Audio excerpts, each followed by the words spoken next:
Shalom Bapak Ibu, senang sekali bisa berjumpa dengan saudara dalam program Fendi Menyapa dalam episode yang ke-82. Dan saya berada tepat di kota Lancaster, Philadelphia. Dan sebentar siang kami bertiga bersama dengan istri dan putri kami menyaksikan salah satu teater drama tentang Ratu Esther. Dan kalau Bapak Ibu senang, saudara akan lihat bagaimana Tuhan bisa buat yang luar biasa dalam penyelamatan terhadap bangsa Yahudi ketika mereka ada di kerajaan Media Persia, di tepatnya kerajaan yang dipimpin oleh Ahasiweros. Dan kita akan nonton tentang Ratu Esther, kisah tentang Ratu Esther jam 11 pagi waktu Amerika, Philadelphia. Dan hari ini mengisi waktu dan sekaligus menjawab apa yang menjadi tantangan kehidupan kita di tahun-tahun ini. Dan kita berharap firman Tuhan yang datang kepada saudara hari ini memberi dampak yang luar biasa dan menginspirasi Anda untuk menghidupi Yesus dari waktu ke waktu. Nah, posisi saya hari ini sedikit menyamping dari biasanya, disebabkan karena saya langsung live dari Lancaster, dan posisinya saya tidak ada meja di depan. Jadi saya posisinya menyamping. Nah, oke, kita tepatnya berada di hotel di Weatherford ya, di Lancaster, Philadelphia. Nah, baik. Hari ini kita akan melanjutkan apa yang kita bicarakan kemarin tentang api kekudusan. Nah, tahukah saudara bahwa kekristenan kita perlu kekudusan. Kekudusan itu sangat penting. Dan saya mulai dengan ini. Yesus telah mengalahkan pencobaan sehingga kita dapat mengalahkan pencobaan. Artinya setiap pencobaan yang datang dalam kehidupan kita itu baik untuk mendisiplin hidup kita dan membawa kita kepada agenda-agenda yang tidak biasa dalam kerajaan Allah. Nah, kembali ke sini Bapak Ibu. Kita tahu bahwa Yesus pernah dibawa oleh Roh ke padang gurun untuk dicobai. Dan ada 3 poin penting ketika Yesus mengalahkan yang namanya iblis ini. Ya. Dan kita tahu bahwa dia selalu menjawab dengan ada tertulis. Nah, orang percaya seharusnya dia memiliki firman di dalam, tujuannya supaya waktu dia mengalami problem, masalah, dia dicobai, dia tahu apa yang harus dilakukan, yaitu apa? Mengembalikan esensi kehidupan orang percaya, yaitu firman itu harus mendapat tempat di setiap hati. Dan dengan kita memiliki firman, kita dapat mengalahkan banyak situasi-situasi sulit dalam hidup ini. Artinya kita bisa mampu melewatinya dengan kekuatan dari Tuhan. Nah,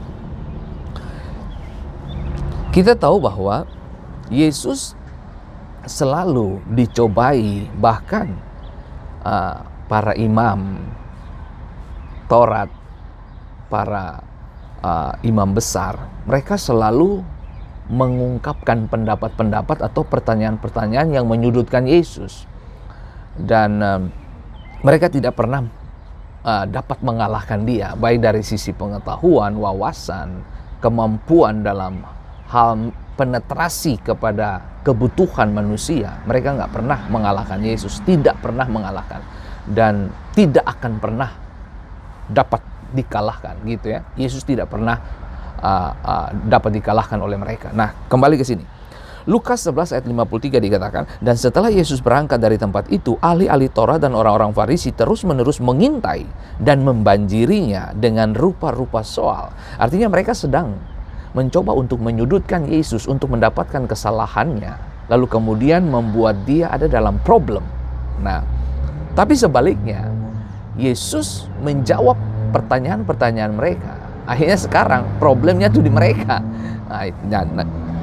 Nah, Lukas 6 ayat 7 dikatakan, ahli-ahli Taurat dan orang-orang Farisi mengamat-amati Yesus kalau ia menyembuhkan orang pada hari Sabat supaya mereka dapat alasan untuk mempersalahkan dia. Jadi tujuan mereka bertanya, tujuan mereka cari gara-gara yaitu untuk mendapatkan kesalahan Yesus dalam soal menjawab, dalam soal wawasan, dalam soal kemampuan dalam mengaplikasikan Taurat. Mereka mencoba untuk mencari kesalahan Yesus. Tapi sekali lagi, Anda tidak akan pernah bisa menemukan kesalahan Yesus, sebab dia adalah kebenaran itu sendiri. Nah, oke. Nah, pola kedagingan adalah pergumulan, kekalahan, pergumulan, kekalahan. Kenapa kita kalah ketika pencobaan-pencobaan datang dalam hidup kita? Kenapa kita terkesan seperti tidak ada solusi sama sekali ketika saudara merasa bahwa kenapa persoalan ini tambah berat? Kenapa tekanan hidup makin berat? Karena Anda dan saya tidak mengalami yang namanya kemenangan. Nah, Anda dan saya mengalami kemenangan ketika firman Tuhan datang dalam hidup kita. Kita simpan kebenaran itu. Yesus dicobai di padang gurun. Dia selalu menjawab ada tertulis. Nah, kita tidak akan pernah menang terhadap semua situasi hidup, bahkan masalah yang kita hadapi. Kita tidak akan pernah bisa menang. Kenapa? Karena kita kehilangan kebenaran itu sendiri. Nah, menarik untuk kita belajar adalah kemenangan itu dia datang kalau Anda punya firman. Miliki firman di dalam diri saudara. Nah, dengar baik. Pola kehidupan yang dipimpin oleh Roh adalah pergumulan, kemenangan, pergumulan, kemenangan. Nah, orang yang hidup dan dituntun oleh Roh, sekalipun punya problem hidup, tetap dia memiliki hal-hal yang berbeda. Ini menarik Bapak Ibu. Ini menarik banget. Nah, tahukah Anda, salah satu kenapa mawar ini dia berduri? Salah satu adalah tujuannya yang saya tahu, ini untuk melindungi bunganya. Duri tujuannya untuk melindungi bunganya. Nah, saya sangat mengerti bahwa setiap persoalan hidup yang datang dalam hidup Anda itu seperti duri terkesan, tapi itu melindungi Anda. Tahukah saudara bahwa seorang pemenang tidak menjanjikan kemenangan di esok hari, tapi seorang pemenang menjanjikan persiapan hari ini. Anda perlu tahu bahwa untuk mendapatkan olahraga spiritual yang sehat dan bagus dan normal, kita perlu didatangi oleh persoalan hidup. Nah, Paulus dia berdoa 3 kali dengan tujuan supaya duri dalam dagingnya pergi menjauh dari dia. Tapi didapati bahwa duri tidak pernah pergi, sekalipun Paulus berdoa berkali-kali. Dan Alkitab berkata bahwa duri tidak pergi. Nah, ini menandakan bahwa persoalan tidak akan pernah pergi dari hidupmu. Persoalan akan tetap ada di sekitar kita. Bahkan persoalan bisa ada datang dari hidup saudara, bahkan dari orang lain, dari siapa saja. Tapi menarik untuk kita belajar bahwa persoalan itu baik untuk melatih otot-otot spiritual saudara. Dengar baik, seorang olahragawan rasa sakit adalah menjadi hal yang normal bagi dia. Tapi justru rasa sakit itu membawa dia kepada kemenangan-kemenangan lahiriah, bukan? Ketika dia bertanding. Nah, tahukah saudara bahwa proses kehidupan kekristenan perlu ada yang namanya tuh latihan-latihan. Latihan badani terbatas gunanya, tapi latihan spiritual itu punya dampak sampai kepada kekekalan. Nah, kembali ke sini Bapak Ibu yang diberkati Tuhan.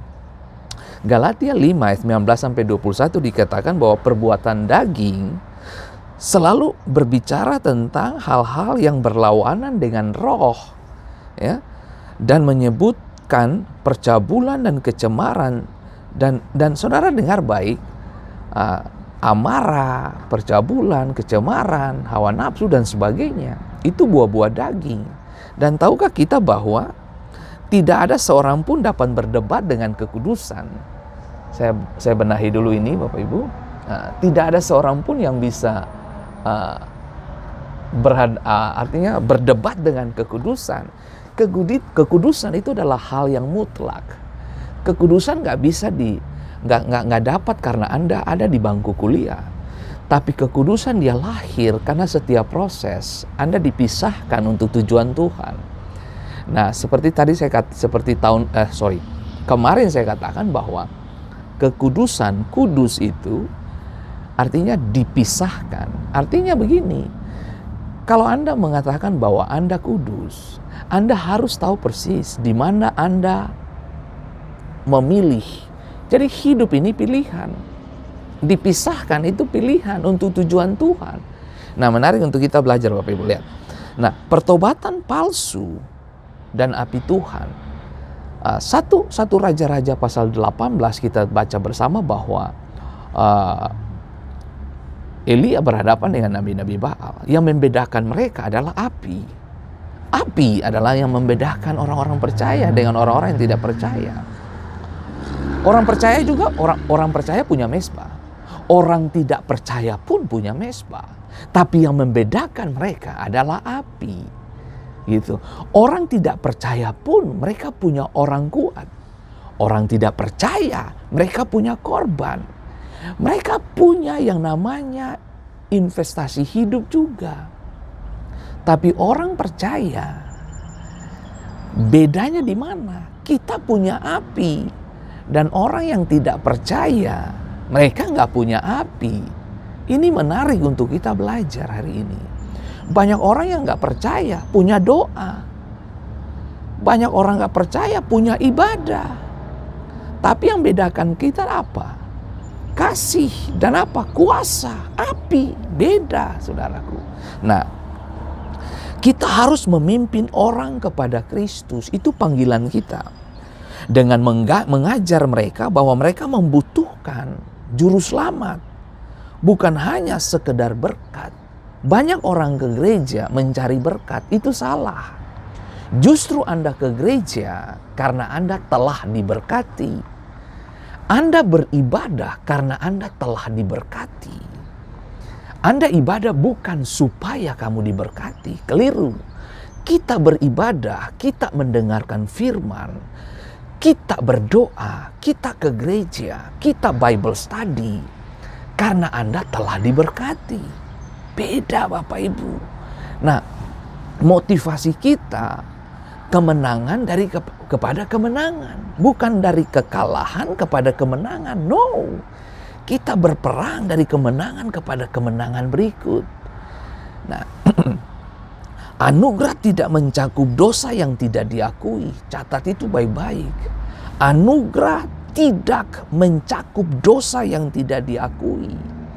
Jadi kesimpulannya begini, dosa yang diakui, pengakuan dosa itu penting. Dosa yang diakui mendatangkan pengampunan. Catat kalimat saya ini Bapak Ibu baik-baik. Anugerah tidak mencakup dosa yang tidak diakui. Wow. Charles Finney menulis begini. Bukan suatu kebetulan jika hukum Taurat ditulis mendahului anugerah. 10 perintah mempersiapkan jalan bagi Injil. Jika seseorang menghindar untuk melihat hukum Taurat, ia menghindar dari pengajaran untuk jiwanya dan ingin menerima Injil secara langsung. Tetapi tanpa pertobatan, seseorang menciptakan suatu pengharapan yang salah, suatu standar yang salah dari pengalaman Kristen.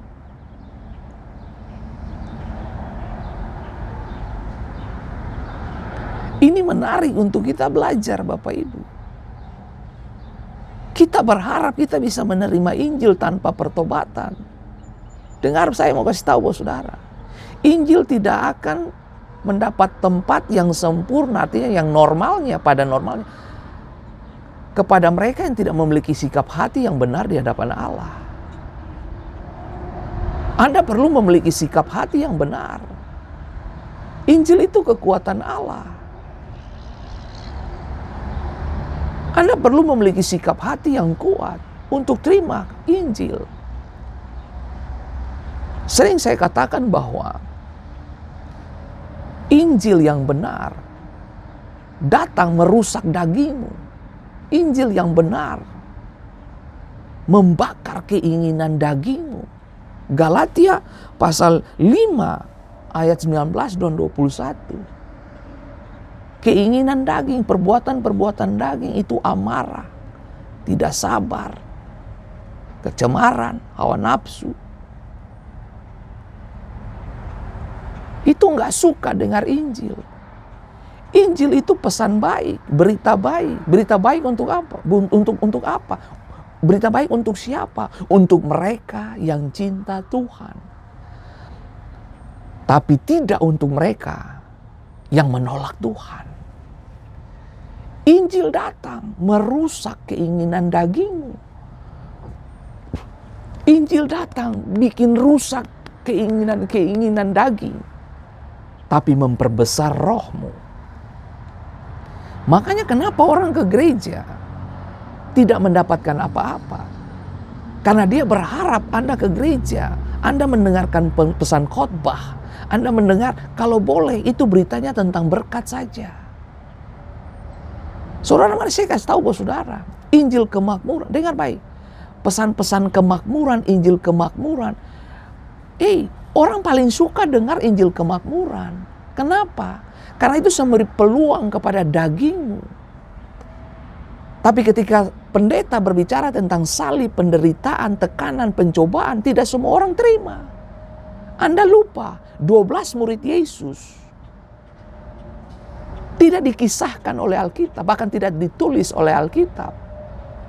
Mereka punya keledai, kuda, unta, nggak punya. Domba nggak punya. Kambing nggak punya.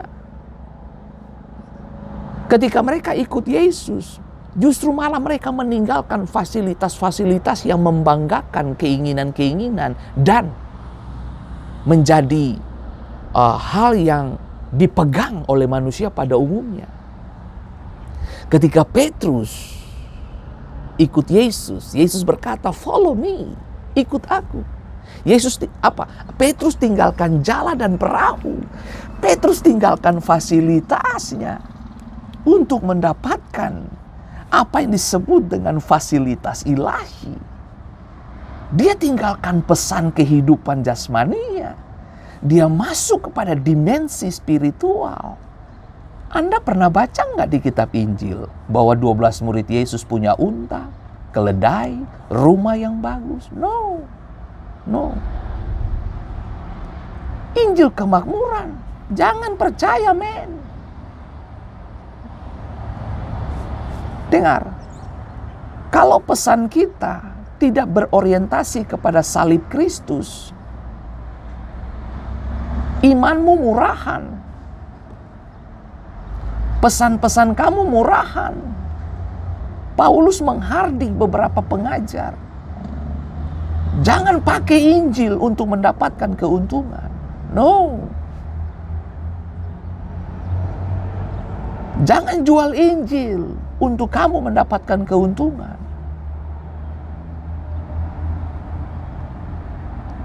Oh, ini serius Bapak Ibu.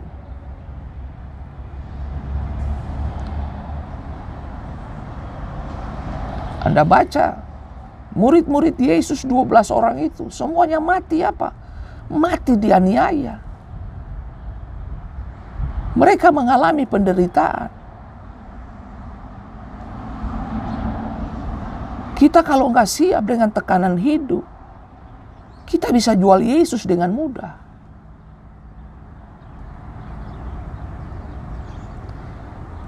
Simpson jual urapannya.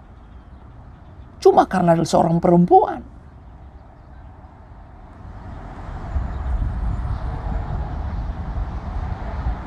Salomo menjual kejayaannya, hikmatnya, karena perempuan. Dia tukar penyembahan kepada Allah ayahnya Daud. Dia tukar karena dia mengawini perempuan-perempuan dari bangsa-bangsa asing. Dengar baik, saya mau kasih tahu buat saudara. Kita ini semua bakalan mati. Kita semua bakalan pergi tinggalkan bumi ini. Tapi pertanyaannya adalah, waktu kamu mati dengan siapa? Dan mati di mana? Itu penting.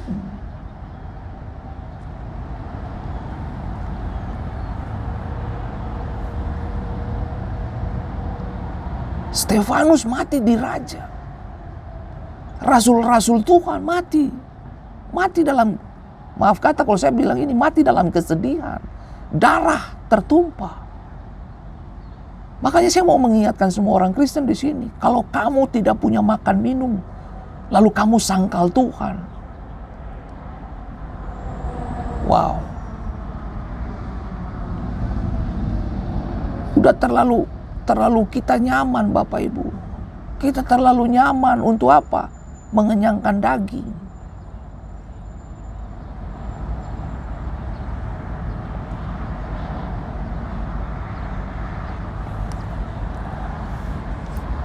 Makanya saya sodorkan pernyataan ini. Pertobatan palsu dan api Tuhan. Semua yang kita bangun di luar kehendak Allah dan kepentingan roh, binasa, saudara.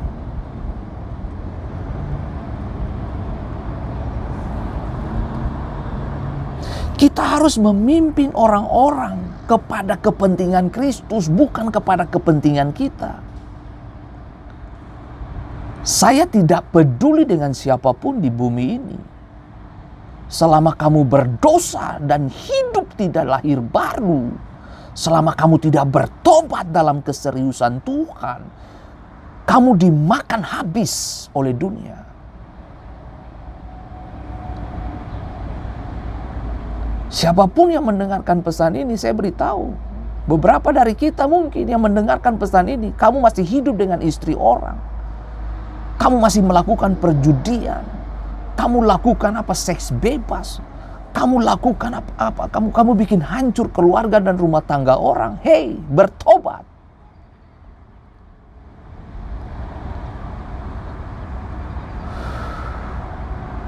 Beberapa dari kita mungkin menjalankan sistem keagamaan dengan begitu rapi dan bagus. Anda punya mezbah. Anda punya ibadah. Anda beragama. Tapi Anda tidak punya api Tuhan.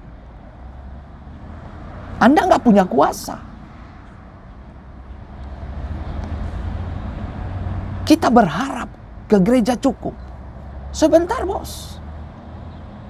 Tahukah saudara bahwa penghakiman Allah itu dimulai dari mana? Rumah Tuhan. Jadi kalau kita tidak serius dengan Tuhan, kita digilas habis sama dunia.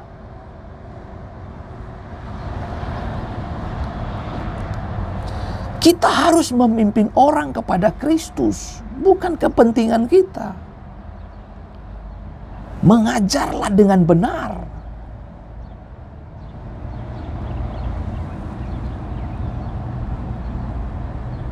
Mengajarlah dengan benar.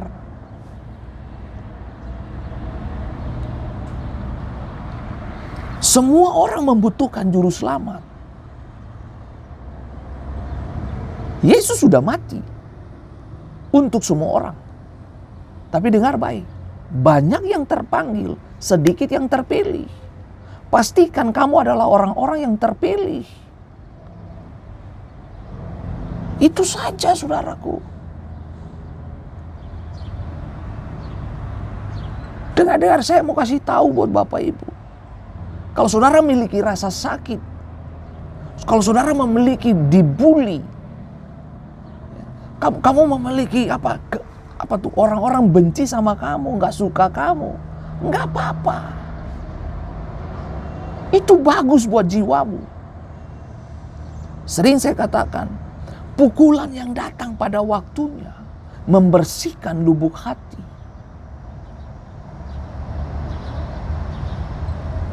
Anda berharap untuk berkat, tapi kita menolak yang namanya proses. Kita suka lihat orang berhasil, tapi kita tidak mau belajar dari proses hidup yang dia lewati.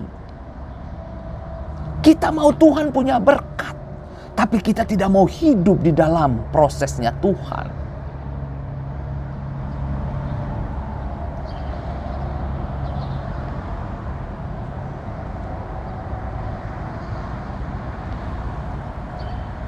Waktu Israel keluar dari tanah Mesir, 40 tahun mereka menikmati yang namanya mana dan burung puyuh. Alkitab begitu jelas sekali menjelaskan kepada kita. Itu mana turun perintah Tuhan 1 gomer. Karena serakah kita ambil 2 gomer. Yang satunya busuk. Anda bisa bayangin. Hidup ini jangan serakah. Jangan korupsi.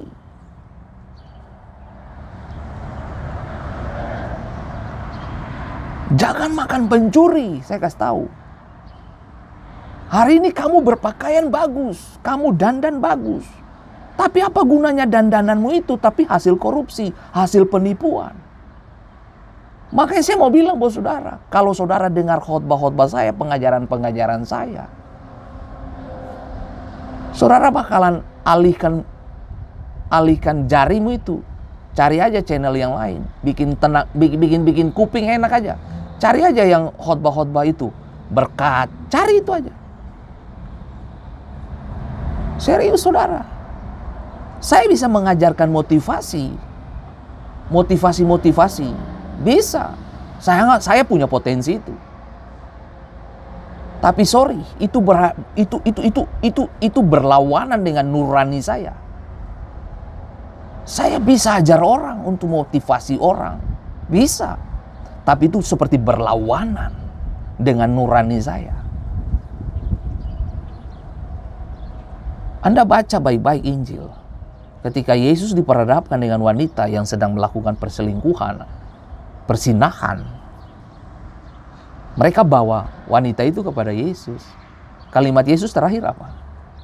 Pergilah dan jangan berbuat dosa lagi. Itu kalimatnya jelas loh. Itu jelas. Artinya Yesus sedang bilang apa itu? Pisahkan dirimu. Kekudusan itu dipisahkan untuk tujuan Tuhan. Itu jelas. Makanya saya tidak terganggu. Kamu ke gereja, bagus. Kamu baca Alkitab, bagus. Tapi dalam kehidupan keseharianmu, kamu baca Alkitab di sini, tapi kamu bikin dosa di sana. Kamu ke gereja di sini, tapi kamu mencuri di sana. Kamu pikir Tuhan bisa disogok? Kita bikin Tuhan seperti charge HP gitu loh. Kalau low baterai low, Anda charge ke gereja. Begitu full, kamu pakai di dunia. Bagaimana dengan kita ini?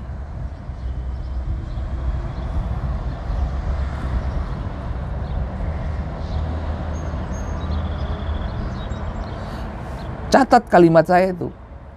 Anugerah tidak mencakup dosa yang tidak diakui. Berarti apa? Ada dosa yang kita tidak akui.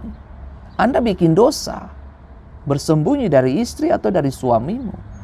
Anda bikin dosa bersembunyi dari orang tuamu. Tapi dengar baik, kita nggak bisa tipu Tuhan. Nggak bisa.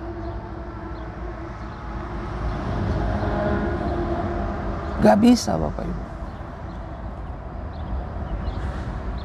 Yakobus 2 ayat 17 mengatakan, demikian juga halnya dengan iman. Jika iman tidak disertai perbuatan, maka iman itu hakikatnya adalah mati.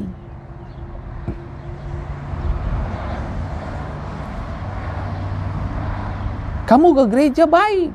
Kamu baca Alkitab baik. Kamu berbuat baik itu baik. Saya suka kok dan saya senang melihat orang berbuat baik. Suka saya lihat orang.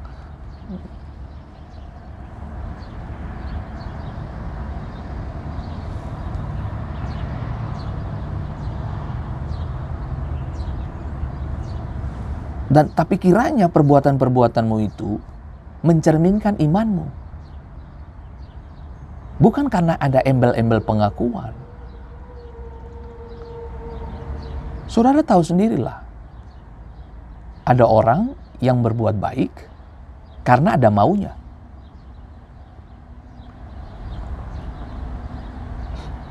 Ada orang yang memberi sesuatu karena ada maunya. Kan begitu. Nah, banyak anak-anak muda tertipu bukan waktu masih masa-masa pacaran. Diperhatikan, dibeliin kado, dibeliin hadiah. Sorry ya, begitu kamu keperawananmu hilang, diambil, kamu ditinggal. Itu aja. Iblis itu datang untuk merusak dan menghancurkan Anda. Yang namanya dosa itu enak. Alkitab bilang begini.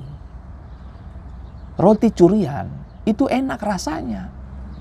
Memang makan makanan pencuri itu enak rasanya.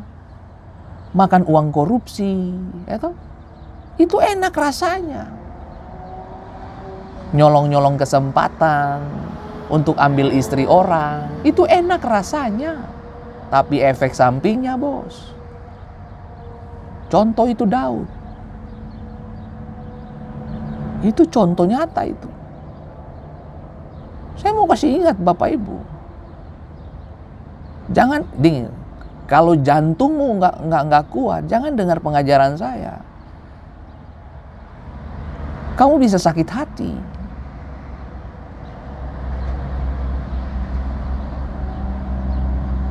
Alkitab jelas mencatat, yang namanya dosa itu enak. Enak dinikmati.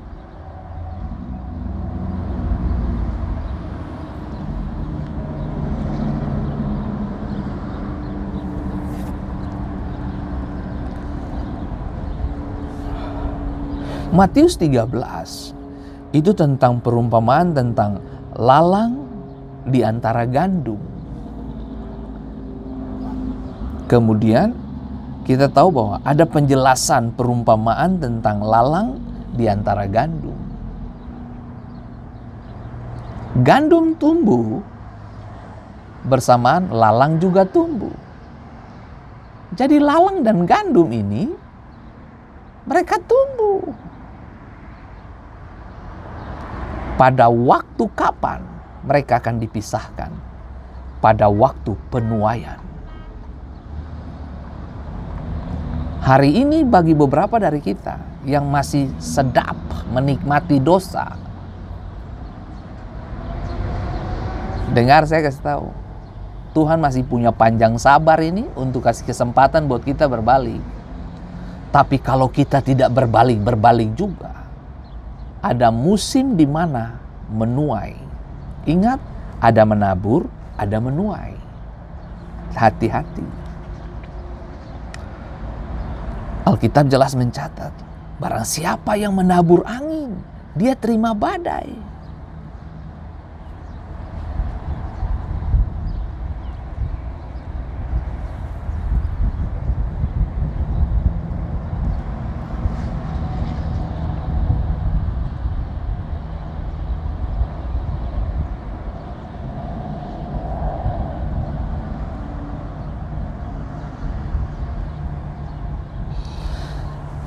Tanda-tanda pertobatan palsu itu apa? Tanda-tanda pertobatan palsu.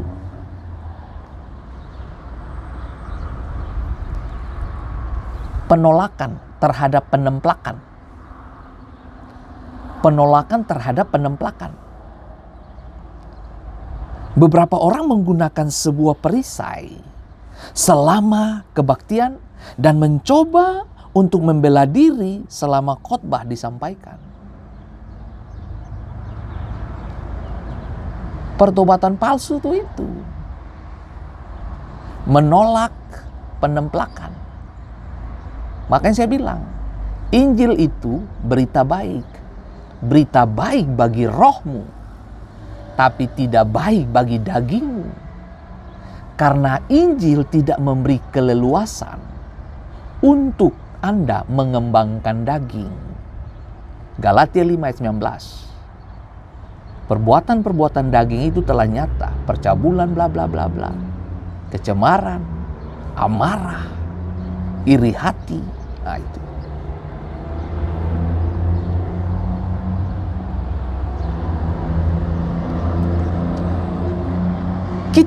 Kita berbicara tentang pertobatan, tapi kita tidak hidup dalam pesan pertobatan itu.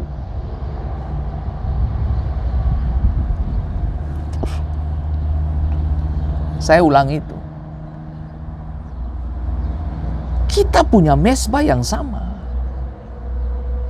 Kita bergereja, digembalakan, diajar oleh pendeta yang sama.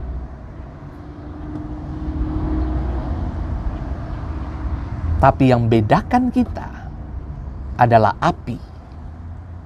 Ada orang duduk di bangku gereja yang sama setiap minggu.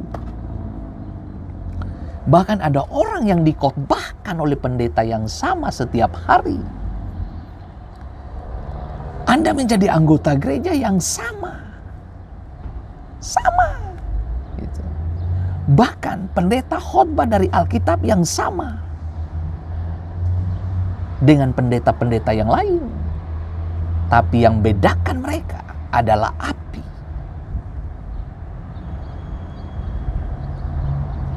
Emas dimurnikan dengan api.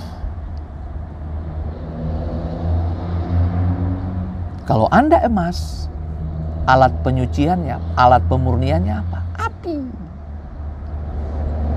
Kalau Anda sampah, alat untuk pisahkan juga apa? Api.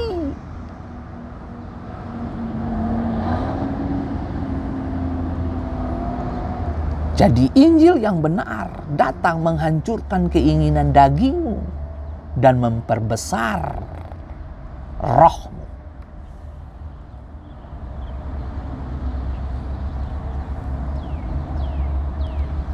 Pertobatan yang palsu apa? Tanpa pertobatan. Menolak mengakui dosa-dosa mereka kepada orang-orang yang dengannya ia telah berdosa. Ada satu ibu, rajin banget mengikuti pesan saya. Dia hidup dengan suami orang. Dia SMS saya pribadi. Pak Pendeta, saya telah putuskan untuk tinggalkan suami ini, laki-laki ini. Dan saya sudah bilang ke dia, pulanglah kepada istrimu. Saya bilang good. Saya bisa ajak dia masuk dalam bersaksi di sini. Cuma itu kan menyangkut orang punya privasi ya. Coba lihat. Saya bilang, kamu benar. Bertahun-tahun anak istrinya menangis siang hari malam karena suaminya diambil. Kamu kira itu sederhana? Kamu kira istrinya berdoa dengan air mata biasa? Kamu kira anak-anaknya berdoa dengan air mata biasa?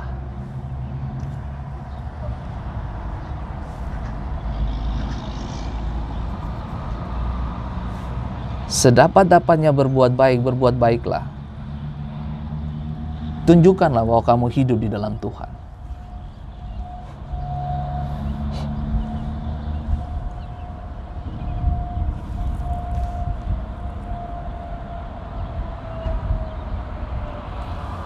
Saudara tahu pertobatan palsu apa? Tanda-tanda pertobatan palsu. Hubungan yang rusak.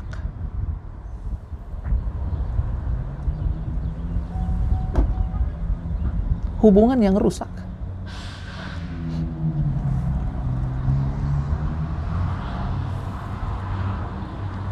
Menolak untuk memulihkan hubungan atau memulihkan dengan musuh-musuh atau orang-orang yang telah mereka lukai.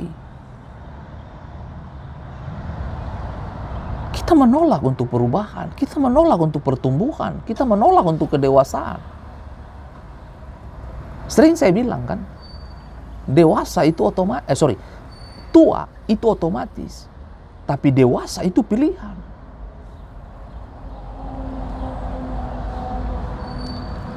Kemudian tanda-tanda kepalsuan pertobatan yang palsu apa? Tidak berjaga-jaga. Matius 25 ayat 13 itu jelas banget. Gadis-gadis yang bijaksana dan gadis-gadis yang bodoh. Itu jelas. Dengar saya kasih tahu saudara. Catat ini baik-baik. Yang membedakan Elia dengan nabi-nabi Baal adalah api. Yang membedakan anak-anak bijak, gadis-gadis bijak dengan gadis-gadis bodoh adalah minyak. Mereka punya api. Mereka punya pelita. Mereka tunggu di tempat yang sama. Mereka ada dalam organisasi yang sama. Di negara yang sama. Dipimpin oleh presiden yang sama. Dikhotbahkan oleh pendeta yang sama. Tapi yang beda apa? Mereka sama-sama punya minyak juga. Tapi yang beda apa? Mereka nggak punya cadangan, bos.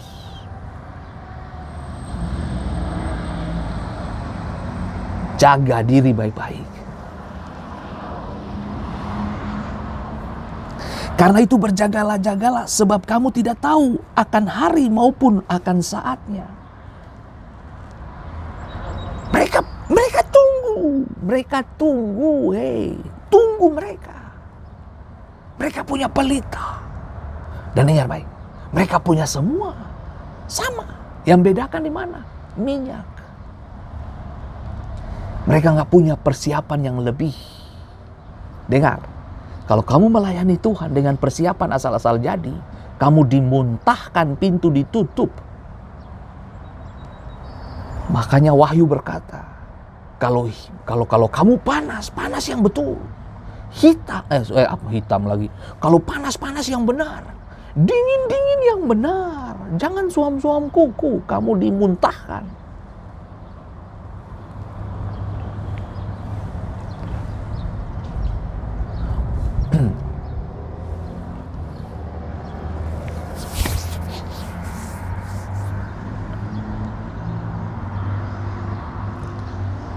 Dengar saya kasih tahu saudara. Masa-masa persiapan dan masa-masa menanti mempelai Yesus datang. Tidak semua orang mau berbagi minyak. Catat baik-baik. Sebab kalaupun saya bagi kepada Anda, saya juga kekurangan. Kita sama-sama tidak menikmati pesta. Pintu ditutup. Saya mau kasih tahu saudara. Anda boleh dengarkan khotbah saya. Anda boleh dengarkan pendeta siapapun yang khotbah. Anda boleh diajarkan oleh pendeta siapapun. Silahkan. Dengar baik. Yang menentukan adalah apa? Persiapanmu. Minyak yang harus lebih. Makanya Tuhan bilang begini. Kalau ada orang yang ajak kamu jalan 2 mil. Kamu jalan 4 mil. Gitu loh. Ngerti gak? Harus punya ekstra.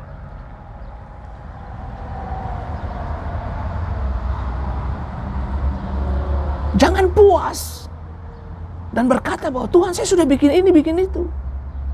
Tuhan bilang kamu pembuat kejahatan. Mau apa coba? Saudara dengar baik, semua pesan yang saya sampaikan ini mengikis saya dari waktu ke waktu, menghabiskan daging saya. Dengar baik, usia saya semakin bertambah. Sebentar lagi saya bakalan dipanggil Tuhan.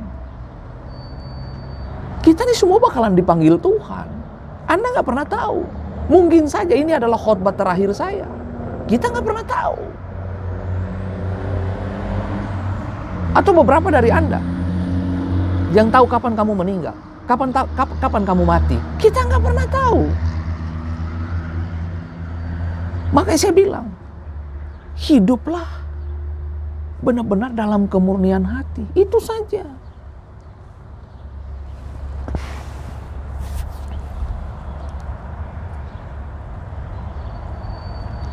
Karena Alkitab jelas mencatat Matius 25 ayat 13.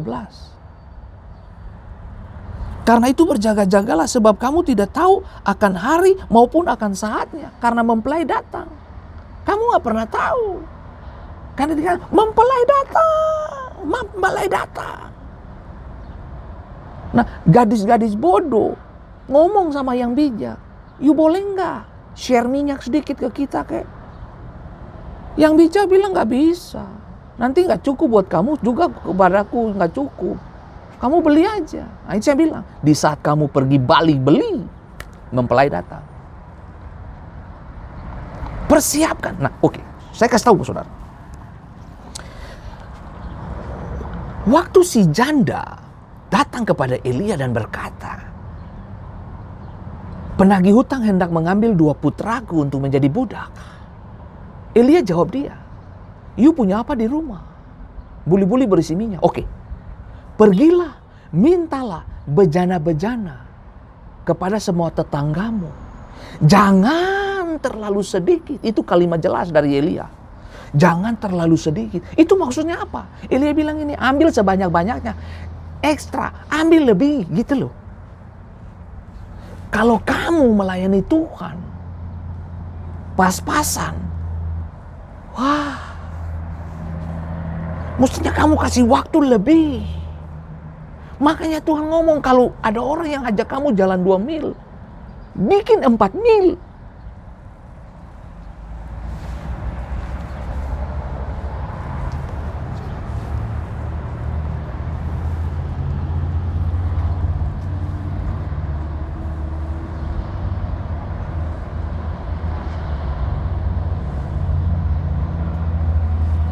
Tuhan Yesus tolong kita. Saya tahu pesan pagi ini bikin rusak daging kita.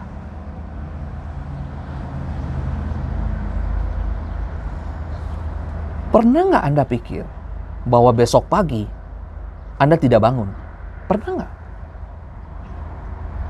Kalau Anda tahu besok pagi Anda tidak bangun, hiduplah benar hari ini.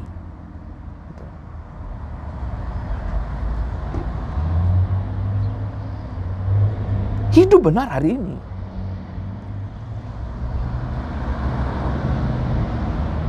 Jangan main-main dengan hidup. Kalau orang lain main-main dengan hidup, itu urusan mereka. Urusan Anda harus benar-benar menghidupi hidup yang benar. Itu loh saudaraku. Dengar baik Bapak Ibu. Saya tidak punya kepentingan untuk menarik perhatian Anda dengan mengajarkan yang seperti ngelus-ngelus gitu loh. Apa sih? Enggak. Saya harus ngomong apa adanya. Tanda-tanda pertobatan palsu apa? Mereka menolak penemplakan akan dosa. Itu kalimat Yesus loh jelas. Pergilah dan jangan berbuat dosa lagi. Penekanannya jelas. Jangan buat dosa lagi.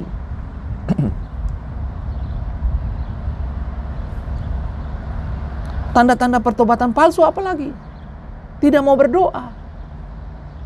Kamu Kristen, tapi nggak mau berdoa. Saudara tahu apa berdoa? Kenapa Anda berdoa? Karena Anda mengakui ada kuasa di luar kamu yang lebih besar.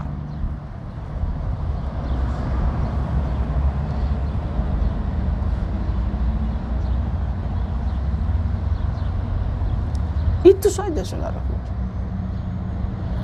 Nah, kiranya ini mawar, ada duri-durinya ini mengingatkan kita bahwa perjalanan ini penuh duri banyak, men.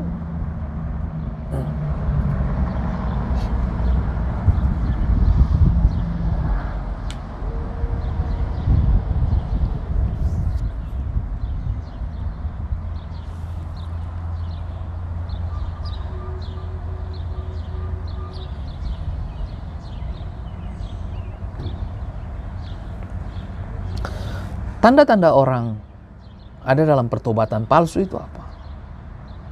Tidak mau berdoa, malas berdoa, ya, tidak sabar menunggu di hadirat Allah.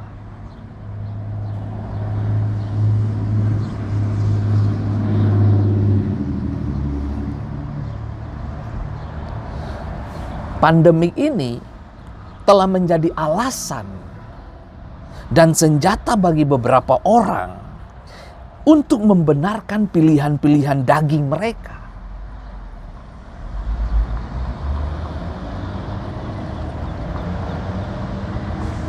Orang menolak untuk hidup benar. Kenapa? Karena mereka masih menikmati dosa. Kenapa kamu nggak mau bertobat? Karena dosa masih enak. Masih enak untuk dinikmati. Masih enak. Kenapa kamu nggak mau menjauh dari judi? Kenapa kamu nggak mau menjauh dari itu suka mencuri? Kenapa? Karena Alkitab sudah jelas mencatat roti curian enak itu. Nyolong-nyolong punya orang itu enak, bos. Gitu.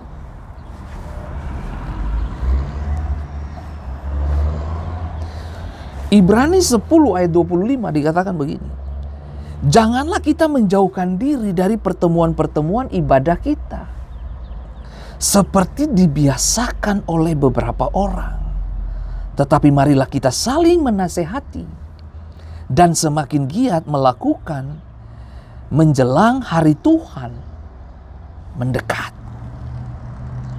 Itu jelas banget, aduh.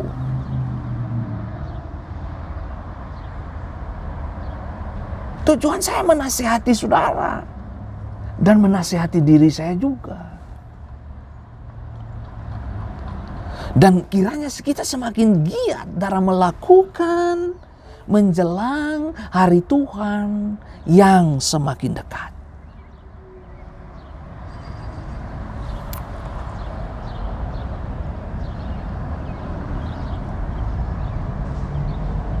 Seorang pendeta pernah mengatakan begini. Di rumah saya selalu meletakkan kata ini. Perhaps today. Mungkinkah hari ini? Mungkin hari ini. Gitu. Dia taruh di semua sudut ruangan dia gitu. Kalimat frase itu mengingatkan dia untuk hidup tetap dijaga.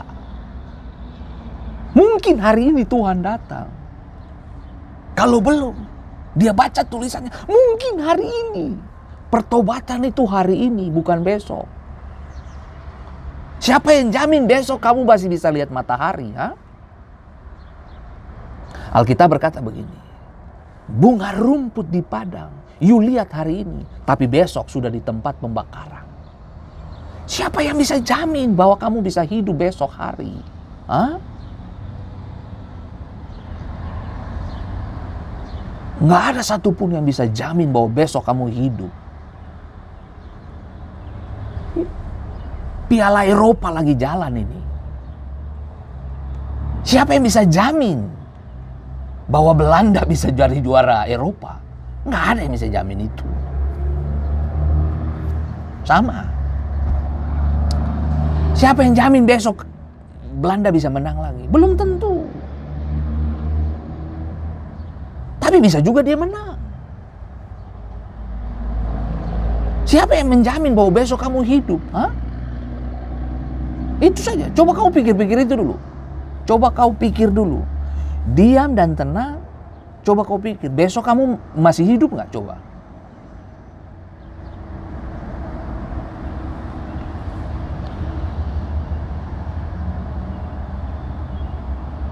Catat ini baik-baik. Setiap dosa yang tidak diakui, besar atau kecil, yang ia sadari dan menolak untuk berubah atau bertobat, memiliki potensi untuk mencemarkan kehidupan secara menyeluruh.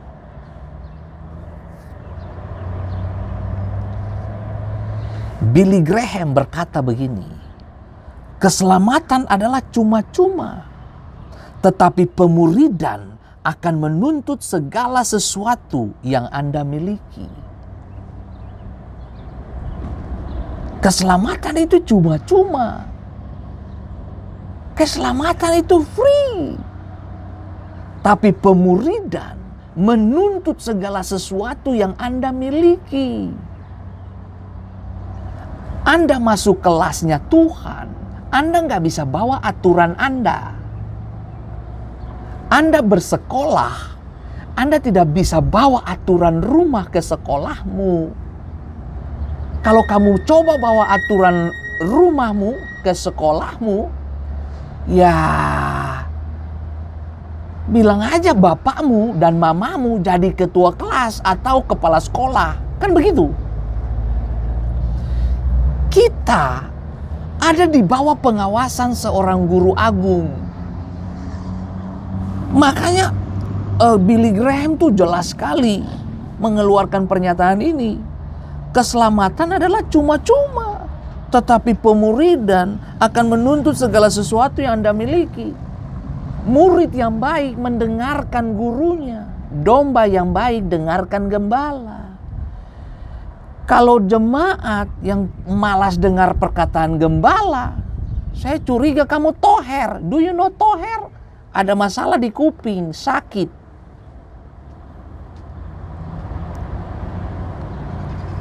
Alkitab jelas mencatat, domba yang baik dengarkan gembalanya.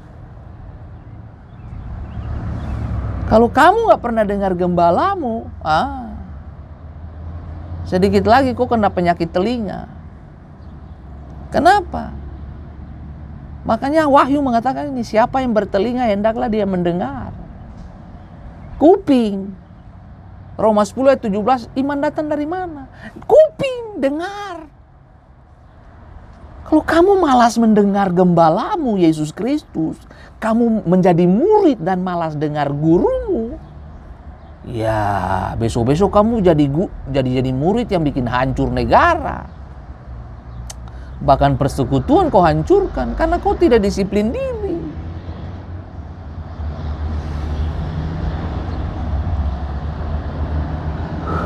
Saya tidak akan kirim mereka yang tidak siap dalam peperangan. Jika dipaksakan Anda mengirimnya untuk kematian, untuk dikalahkan.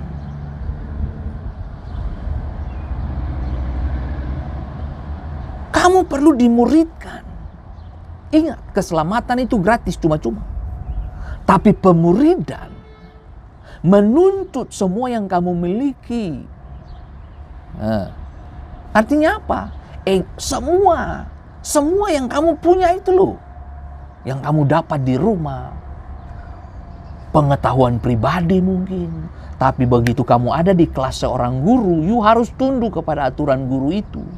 Kalau enggak kamu enggak lulus. Pak Pendeta, kalau gitu saya bikin sekolah sendiri. Ya silakan bikin sekolah sendiri.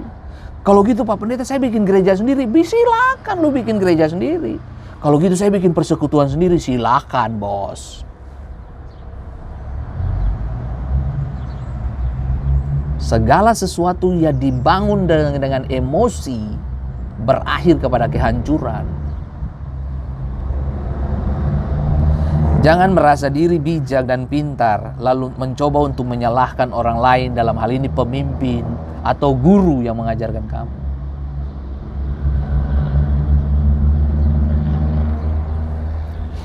Saudara tahu pengertian guru tahu dari kata Sansekerta itu? Artinya penghancur kegelapan.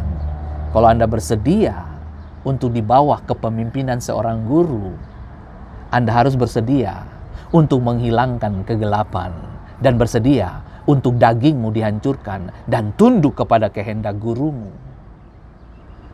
Yesus di Taman Getsemani, dia murid yang baik. Dia anak yang taat. Bapa, biar kehendak Bapa yang jadi, bukan kehendak aku. Itu namanya sekolahnya Tuhan. Tunduk kepada Tuhan, bunuh keinginan dagingmu.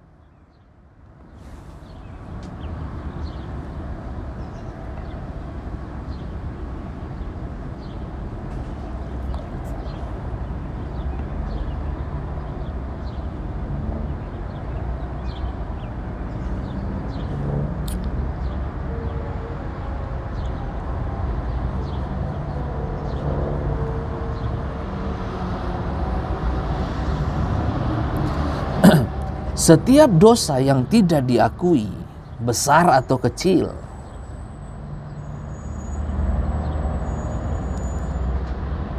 yang ia sadari dan menolak untuk berubah atau bertobat, memiliki potensi untuk mencemarkan kehidupannya secara menyeluruh.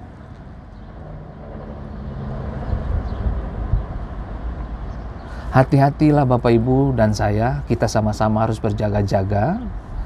Dan tujuan saya dalam kesimpulan saya dari pesan saya hari ini adalah Ibrani 10 ayat 25 itu.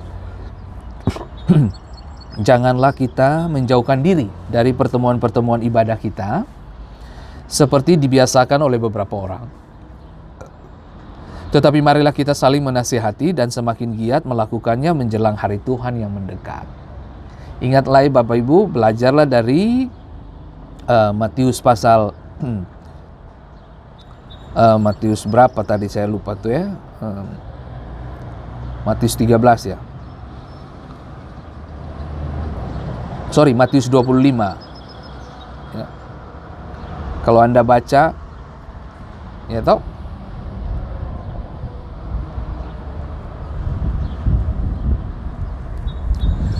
Dan saya berharap Bapak Ibu, Matius 25 itu tentang gadis-gadis yang bijaksana dan bodoh itu. Ingat baik, mereka punya pelita loh ya, sama-sama punya pelita. Yang bodoh punya pelita, yang bijak juga punya pelita. Oke? Mereka sama-sama menunggu. Tapi yang beda yang membuat mereka berbeda adalah yang satu punya persiapan matang, yang satunya tidak. Mereka punya minyak ekstra, tapi yang lain enggak. Hati-hati Bapak Ibu, kumpullah itu. Alkitab bilang begini, kumpullah hartamu di sorga sebanyak-banyaknya. Perbesar kebaikan hatimu. Tularkan doa-doa yang positif, yang memberkati bangsa, bukan mengutuk. Investasilah hidupmu di dalam kekekalan lebih serius, lebih banyak lagi daripada hal-hal yang jasmani. Ingat baik, makan minum adalah hal yang wajar. Saya juga butuh makan minum. Saya butuh hiburan, saya butuh liburan. Makanya saya berlibur dengan istri dan anak-anak hari ini. Sekaligus kami belajar tentang Ratu Esther. Kisah kehidupan Ratu Esther yang kita akan nonton nanti di Lancaster di Philadelphia. Dan ini menarik Bapak Ibu. Dan ya who knows, mungkin besok-besok saya akan bahas dan bedah tentang Esther. Spesial tentang Esther. Nah ini penting Bapak Ibu. Penting bagi kita. Dengar baik.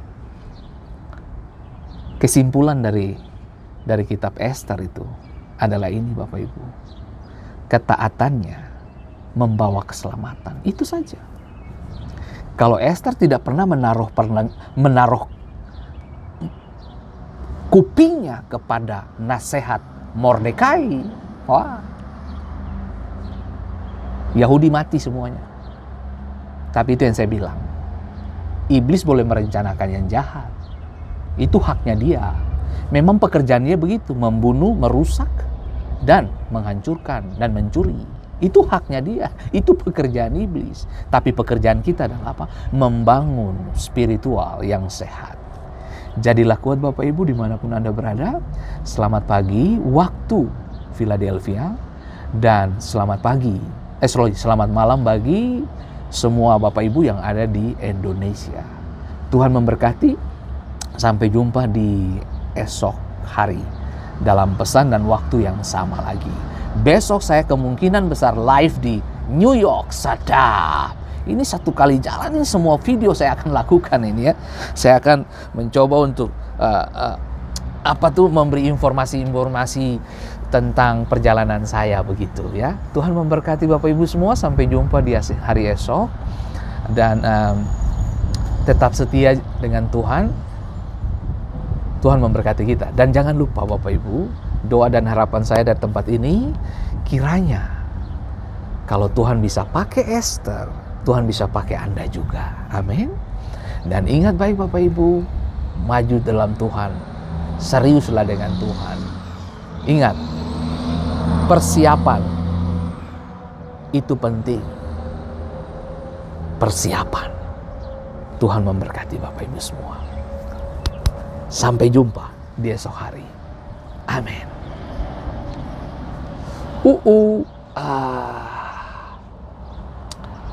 Baik.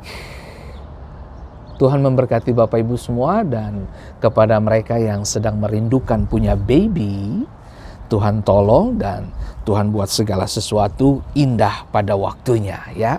Baik Bapak Ibu, kita bertamasya sebentar Bapak Ibu.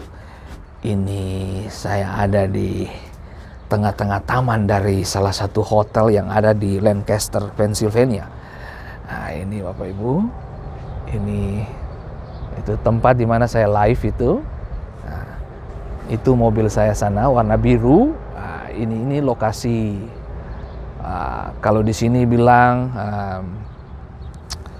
motel begitu kah? Model-model motel begitu ya. Oke. Nah, oke. Saya akan selesai di sini dan sampai jumpa di esok hari. Tuhan memberkati Bapak Ibu semua, dan jangan lupa persiapan yang ekstra ya. Kita nggak bisa melayani Tuhan dengan yang biasa-biasa, bos. Harus melayani dengan hal-hal yang luar biasa ya. Tuhan memberkati Bapak Ibu semua, dan tetap setia di dalam Tuhan. Dan saya akan tunjukin kepada Bapak Ibu salah satu ini apa tuh, mawar ya, mawar di taman dari hotel ini ya. Ini mawar ini. Ya, itu dia. Nah, itu. Ya, baik. Ini suasana hotelnya, Bapak Ibu. Motel itu. Itu saya punya tempat live tadi di situ. Oke, di tengah. Oke. Baik, Bapak Ibu. Nah, waduh saya senang sekali bisa menyapa beberapa dari Anda. Hai Ina, apa kabar? Ina Dahoklori, Tuhan memberkati, tetap semangat ya. Lalu selamat bergabung juga untuk Bapak Elvis Usmani, tetap setia ya. Oke, jangan lupa Bapak Ibu,